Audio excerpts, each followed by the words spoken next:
해병대 유격훈련에는요, 각종 레펠 훈련이 있습니다. 그 중에 헬기 레펠 훈련이 있는데요. 헬기를 타기 전에 타워, 35m짜리 타워에서 줄을 타고 내려오는 훈련입니다.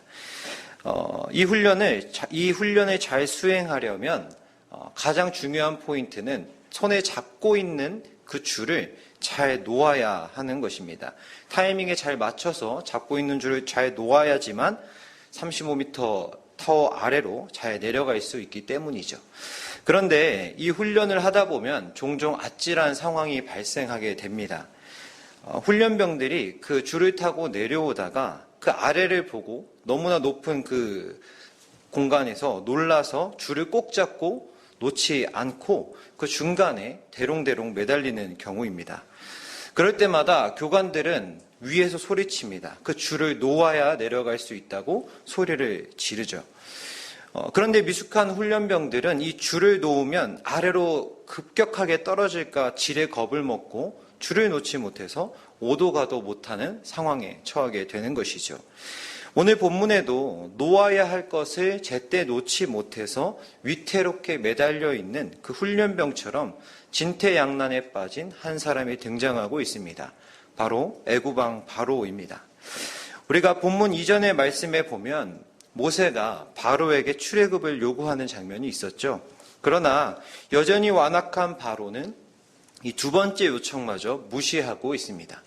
이런 바로의 완악한 행동은 결국 모세의 온건한 요구였던 그 요구가 강력한 투쟁으로 변하게 만들어 버립니다.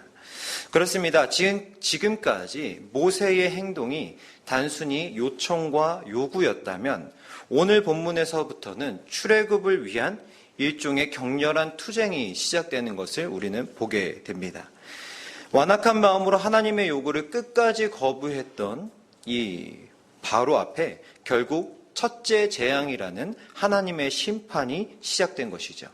우리가 잘 알고 있듯이 앞으로 애굽 땅에는 10가지 재앙이 내리게 됩니다.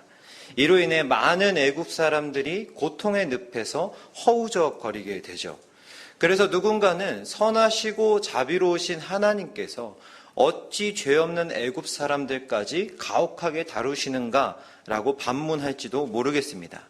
그러나 이 사태를 우리가 반대로 생각해 보면 우리는 이런 하나님의 행동을 통해 그만큼 이스라엘을 향한 하나님의 사랑이 얼마나 컸는지를 발견할 수 있게 되는 것이죠. 하나님은 이스라엘에게 예배를 받길 원하셨죠. 이스라엘 민족을 통해 온 세상을 향한 하나님의 구원 사역을 펼치고자 하셨습니다. 그렇기에 하나님은 그들을 애굽 땅에서 반드시 끄집어 내셔야 했어요. 이스라엘이 하나님의 복의 통로로서 번성해야 할 곳은 이제 고센 땅이 아니라 하나님께서 아브라함과 이삭과 야곱에게 약속하신 가나안 땅이었습니다. 이스라엘 사람들은 430년이라는 어마어마한 시간이 지난 동안 어쩌면 그 약속을 다 잃어버렸을지도 모르겠지만 하나님께서는 아브라함에게 세우신 그 약속을 잊지 않고 그들을 보존하시고 이제 출애굽의 역사를 시작하고 계시는 것이죠. 이런 하나님의 생각은, 이런 하나님의 기억은 오늘 본문에 이르러서 재앙을 내리시는 하나님의 행동으로 확장되어지고 있는 것을 우리가 보게 됩니다. 재앙이라는 것은 본래 사전적 의미는 뜻하지 않은 불행한 변고 또는 천재지변으로 인한 사고를 의미합니다. 그러나 이런 재앙도 세상을 주관하시는 하나님께 달려있음을 우리가 오늘 본문을 통해 확인하게 되는 것이죠. 그렇습니다. 오늘 본문에 등장하는 이 재앙은 다분히 의도된 재앙이었습니다. 하나님의 때에 하나님의 방법으로 일어난 아주 특별한 재앙이었다는 것이죠.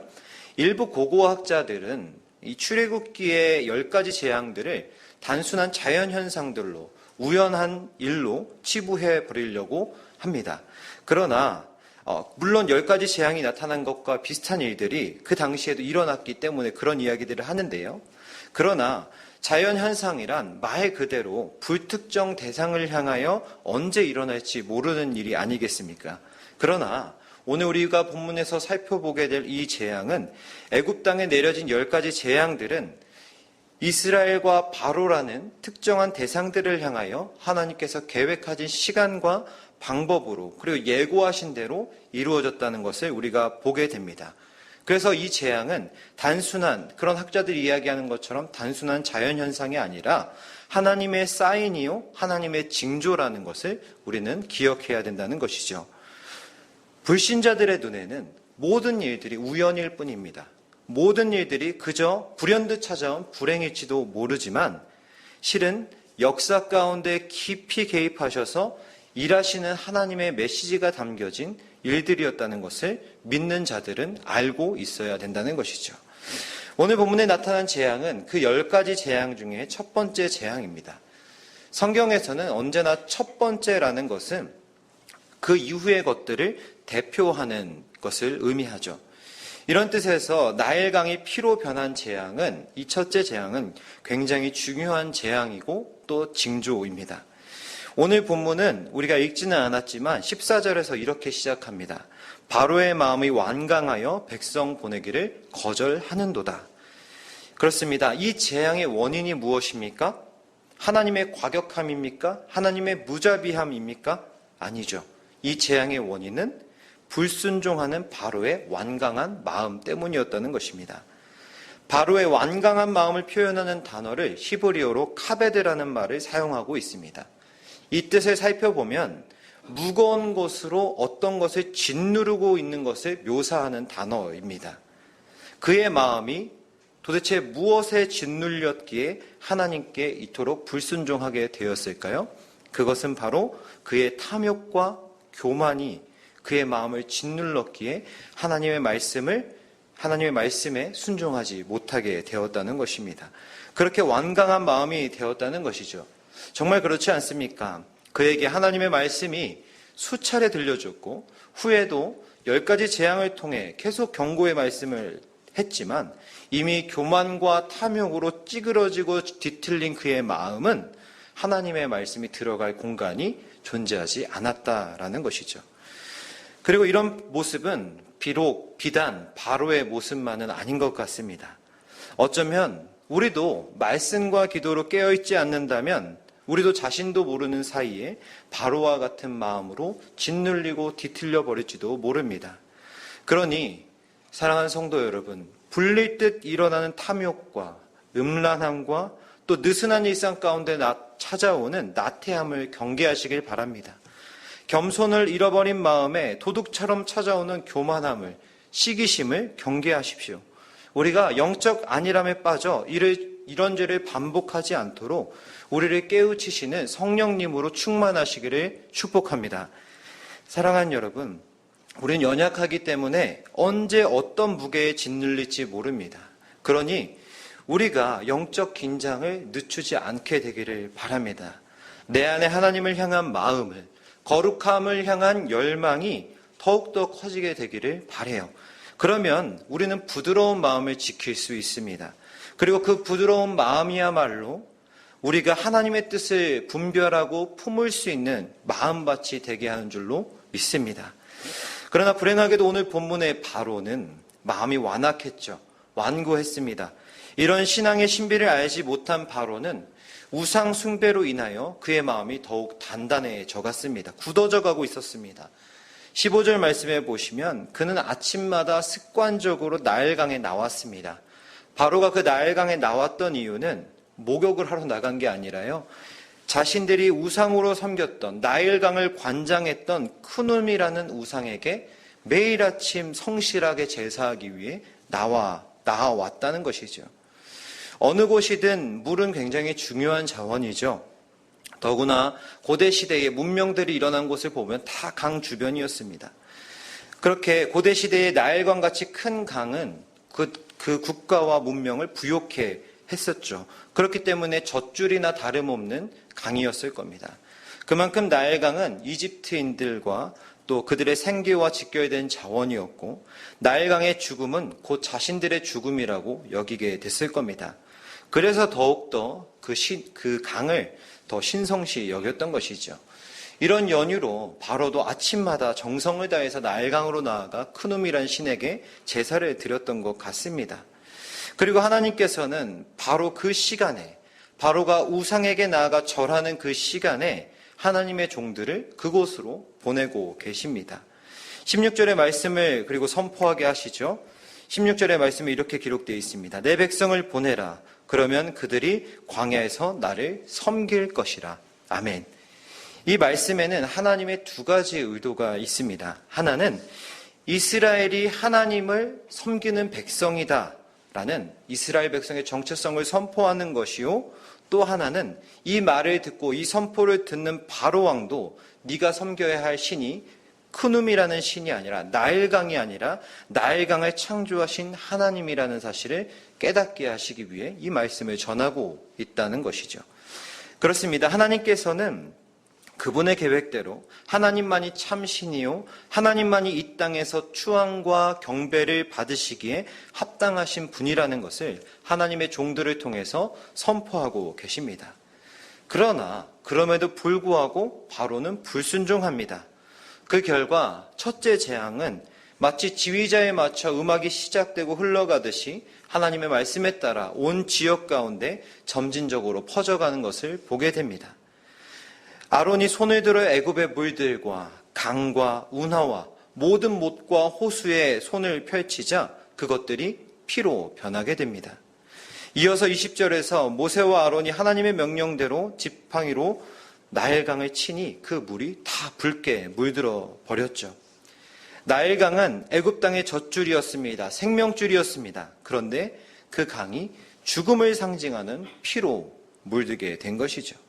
하나님께서는 애굽 사람들이 생명의 근원이라고 여겼던 그 우상을 죽음의 이미지로 바꾸어 버리셨습니다.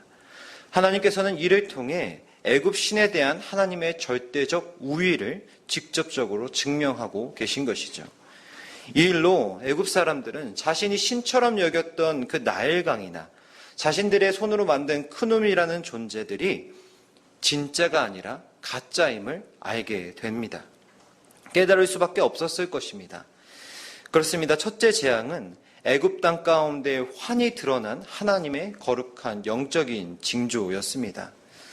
거룩하신 성도 여러분, 우리도 말씀과 기도로 하나님과 깊이 교제할 때 일상 속에서 우리에게 말씀하시고 보여주시는 그 거룩한 영적 징조들을 다 발견하게 되시기를 바랍니다. 우리를 향한 하나님의 거룩한 징조가 의미하는 바를 깨닫게 되기를 바랍니다. 여러분, 그것은 어떤 애매모호하거나 신비적인 것이 아닙니다. 하나님께서 우리에게 말씀하시고 끊임없이 우리에게 외치는 것은 죄로 물든 세상 가운데 그리스도인으로 살아가는 우리를 향한 하나님의 메시지는 너무나 단순합니다. 그것은 우상을 버리고 하나님을 섬기라라는 말씀입니다. 사랑하는 여러분, 우리가 하나님만 신으로 섬기는 자들 되기를 바랍니다. 우상 숭배자들이 되지 않기를 바랍니다. 우상 숭배란 다른 여러 목사님들이 동일하게 말씀하시는 것처럼 어떤 형상을 놓고 절하는 것만에 국한되는 행위가 아니죠. 내 인생의 우선순위 가운데 하나님보다 앞선 것이 있다면 그것은 모두 우상 숭배가 되어지는 것입니다. 물론 여기 모인 우리들 중에 이를 모르는 분은 거의 없습니다. 모두 하나님이 우선되어야 하고 하나님만이 우리의 삶의 인도자 되어서 우리를 이끌고 가셔야 된다는 사실을 다 머리로는 알고 있습니다. 그러나 우리의 지식이 마음과 우리의 삶의 구체적인 행동까지 이어지는 데는 또 다른 걸림돌이 있다라는 것이죠. 그래서 우리는 그 장애물도 건너갈 수 있어야 되는 것이죠. 바울 사도는 골로새서 3장 5절에서 이렇게 말씀합니다. 그러므로 땅에 있는 지체를 죽이라. 곧 음란과 부정과 사욕과 악한 정욕과 탐심이니 탐심은 우상 숭배니라. 아멘. 바울 사도는 여러 모양의 우상들을 버리고 하나님을 사랑하는 일의 장애물이 탐심이라고 말합니다. 우리 안에 또아리를 튼 탐심이 하나님을 섬기는 일을 회방하고 있다라는 것이죠. 그리고 이런 우상 숭배에 항상 나타나는 증상이 있다는 거예요. 의사 선생님들이 환자의 증상을 보고 그 환자의 병을 진단하듯이 우리가 우상 숭배를 하고 있는 일에는 명확한 증거가 있다는 거예요. 증상이 있다는 것입니다. 그것은 바로 탐심에서 시작되는 근심과 염려라는 것이죠. 디모데전서 6장 10절에는 이런 말씀이 있습니다. 그 탐심이야말로 일만 악의 뿌리이며 이 일로 믿음에서 떠나게 하고 결국에는 많은 근심이 자신을 찌르게 한다라고 말이죠. 그렇습니다. 우상 숭배의 증상은, 우리가 우상을 숭배하고 있다는 것의 증거는 우리가 염려한다는 것이고 걱정한다는 것입니다. 너무나 안타까운 사실은 오늘을 살아가는 현대인들은 불신자뿐만 아니라 심지어 신자들조차 너무나 많은 이유로 염려와 근심을 붙들고 살아간다는 것이죠. 경제적 어려움으로 염려합니다. 불청객처럼 찾아온 질병으로 염려합니다. 또 자녀의 문제로 평생 자녀의 일로 근심하고 염려합니다. 그러나 사랑하는 성도 여러분, 신자들이 품어야 하는 마음은 염려나 근심이 아니라 감사함인 줄 믿습니다. 신자들이 해야 할 일은 걱정과 원망이 아니라 감사로 드리는 기도임을 믿습니다. 우리가 너무나 잘 아는 말씀이 있지 않습니까? 빌립보서 4장 6절에 바울 사도는 이렇게 말씀하시죠. 아무것도 염려하지 말고 다만 모든 일에 기도와 간구로 너희 구할 것을 감사함으로 하나님께 아뢰라. 그리하면 모든 지각에 뛰어난 하나님의 평강이 그리스도 예수 안에서 너희 마음과 생각을 지키시리라. 아멘. 우리가 수많은 삶의 문제 앞에서, 파도처럼 계속해서 밀려오는 삶의 문제 앞에서 어떻게 감사할 수 있겠다는 겁니까? 여러분, 이 말씀을 다시 한번 보세요. 이 말씀을 붙들 때 우리는 우상 숭배를 피할 수 있고 걱정과 염려로부터 자유함을 얻을 수 있습니다. 빌립보서 4장 6절에서 하나님께서는 우리의 근심과 염려를 없애주겠다고 말씀하지 않으셨어요. 삶의 짐을 없애주겠다고 말씀하지 않으십니다. 일생 살아가면서 파도처럼 쉼없이 밀려오는 근심거리, 염려거리를 어떻게 제거할 수가 있겠습니까? 그러나 우리 하나님께서는 우리가 더 이상 그 근심거리, 걱정거리에 마음이 압도되지 않도록, 그것으로 인해 우리의 삶이 좌지우지되지 않도록 우리의 마음과 생각을 지키신다라고 약속하고 계시는 것이죠. 사랑하는 여러분, 우리가 모든 일에 기도와 간구로, 감사함으로 하나님께 영혼의 닻을 내리십시오. 그래야 우리 앞에 쉼없이 다가오는 그 파도 같은 삶의 문제 앞에서도 우리가 휩쓸려가지 않고 안전하고 하나님께서 허락하시는 참된 평강을 누릴 수 있음을 믿으시기를 바랍니다. 우리의 일생 앞에 여전히 산적한 문제들이 있고 때때로 우리의 숨을 턱턱 막히게 하는 사건들이 있을 수 있겠지만 그때마다 우리의 마음과 생각을 지켜주시는 주님과 동행하십시오. 이전에 우리의 골치를 아프게 했던 문제들이 또다시 우리를 압도하려고 할 때 말씀으로, 믿음으로 그 문제들을 흘려보내시길 바랍니다. 누군가에게 나에게 모진 말로, 마음을 긁는 말과 행동으로 상처를 주려고 할 때 그 말들, 그 눈빛들 거절하세요. 치워버리십시오. 그리고 우리를 평강하도록 지키시겠다고 약속하신 그 하나님의 말씀을 묵상하시고 기억하시길 바랍니다. 하나님께서 언약을 기억하셔서 하나님의 때에 이스라엘 백성을 향하여 권능의 팔을 내밀어 주신 것처럼 하나님께서는 끝끝내 우리를 지켜주시고 우리를 안위하실 것입니다. 우리가 이런 믿음을 가지고 감사함으로 우리의 삶을 더욱더 하나님께 맡겨드리게 되기를 바랍니다. 그리하여 정말로 주님의 도우심으로 살아가는 복된 인생들 되시기를 주님의 이름으로 축복합니다. 이어지는 본문 21절로 23절에서는 우상 숭배의 아주 비극적인 종말을 보여주고 있습니다. 피로 변한 나일강에는 어떤 생명도 살아남을 수 없었겠죠. 애굽 사람들이 생명처럼 여기던, 자신들에게 풍요를 가져다주는 근원으로 생각했던 그 나일강은 피로 물들었고 그 안에 모든 생명체들은 오염되고 다 폐사해버렸습니다. 이제 그 강에는 지독하고 역겨운 냄새만 가득하게 됐습니다. 애굽 사람들은 더 이상 그 물을 마실 수도 없었고 그곳에서 먹고 살 수 있는 어떤 요건들도 다 상실해 버렸습니다. 본문 18절의 말씀처럼 애굽 사람들은 그 물에 아주 진저리가 나버렸습니다. 한때 신성시 여겼던 그 강물을 이제는 혐오하고 있는 애굽 사람들의 모습을 보게 됩니다. 이것이 우상 숭배자들의 허망한 말로입니다. 애굽의 요술사들의 행태는 또 어떠합니까? 피로 변한 물을 깨끗한 물로 바꿔서 백성들을 해갈해 주지를 못할 망정 알량한 자존심을 지키기 위해서 그나마 남아있는 깨끗한 물을 가져다가 피로 물들게 하고 있는 것을 보십시오. 이를 본 바로는 과연 완악한 사람답게 회심의 미소를 지으며 고통당하는 백성들은 어찌되든 상관없다는 듯이 궁으로 돌아가 버립니다.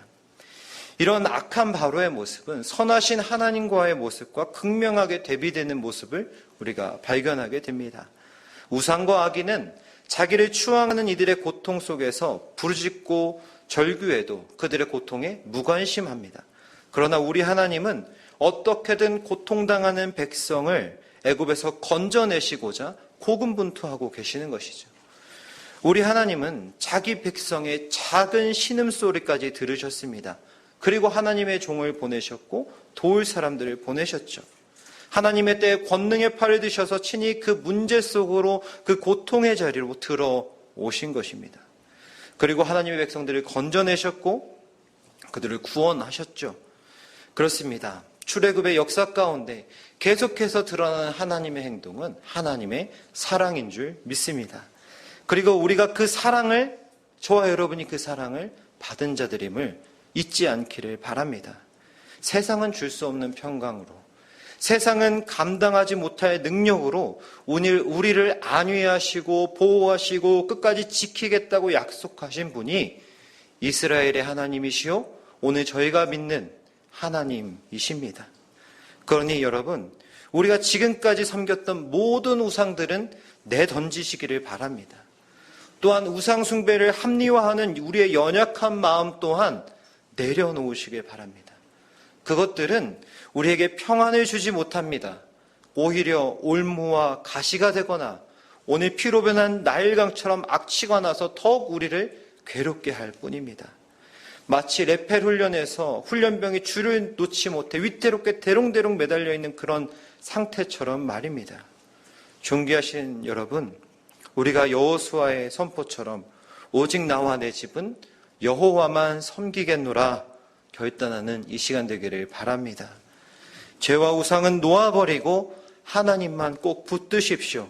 그렇게 복된 인생을 누리십시오. 그리하여 우리 안에 모든 염려와 근심을 몰아내고 여러분과 저의 마음 가운데 하나님께서 허락하시는 그 샬롬으로 가득 채울 수 있는 저와 여러분 되기를 주님의 이름으로 축복합니다. 함께 기도하시겠습니다.